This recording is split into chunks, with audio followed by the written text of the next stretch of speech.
to divide the patchouli plant into 3 plants. Here's one of them. I put them in 3 different locations in the house to see where they do best.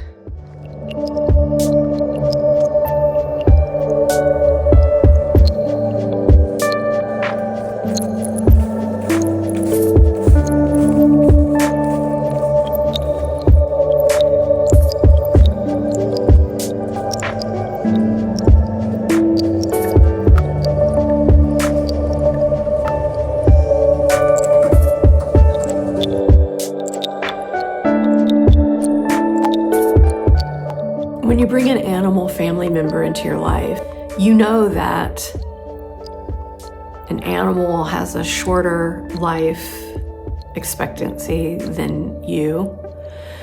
So you know that you're very likely going to have to grieve the animal at some point. You know this going into the agreement, into the soul contract with the animal. And I guess I always think that knowing it is going to make it easier, but it doesn't. It just does not. On October 30th, we had to say goodbye to Rocky. And my whole life since that moment has been about grief and will continue to be about grief. There are a lot of things that I would like to say about that, about grief itself, about animals and our animal family members and our animal companions, and about Rocky himself. But I can't say those things yet. And there will come a time when I will. But I will say that I am, I came out of the vet and said to Tracy, there's a big part of me that died in there. And that is true. And I'm a different person, and I'm going to be a different person. And it's the most painful thing ever in my life.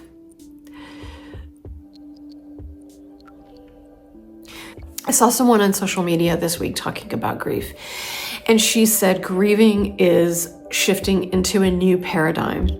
And that's why it comes in waves, because it's really those energetic waves of moving you from one space into another.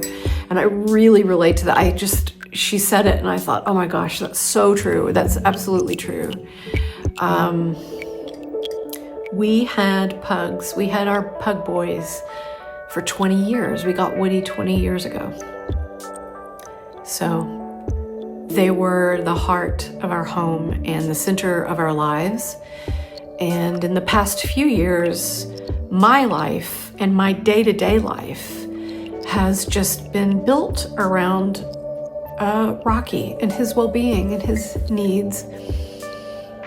He's been touching me 24/7 his whole life, which was 14 and a half years. So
every morning I do like a little meditation before I get out of bed, and I do an energy wash and shift and sort of, set my energy for the day.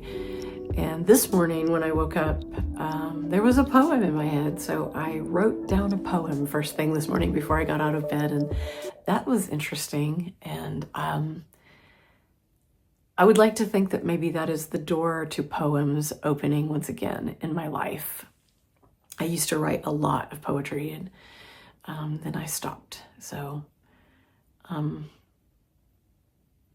can't think of much of a better way to start your day before you get out of bed than calling in energy, meditating, and writing down a poem.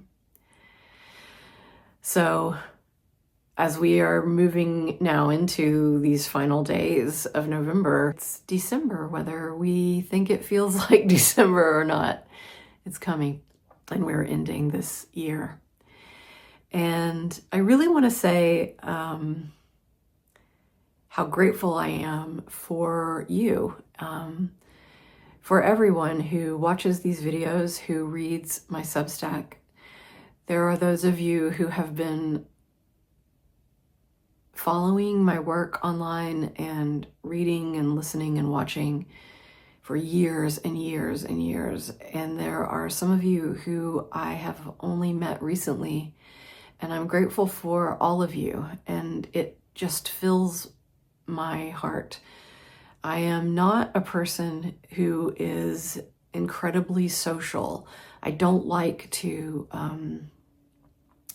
have a lot of social activity in my life, but sharing my work and my thoughts and my words and my art online is community for me. It is a way that I'm social. It is a real connection. I feel a real connection between those of you who are reading and commenting and sharing the work and me as I create the work. I've always thought one of the most sacred and mystical places was the place in the ethers where a writer or an artist or a poet or a musician and the reader or listener, the watcher of that art meet.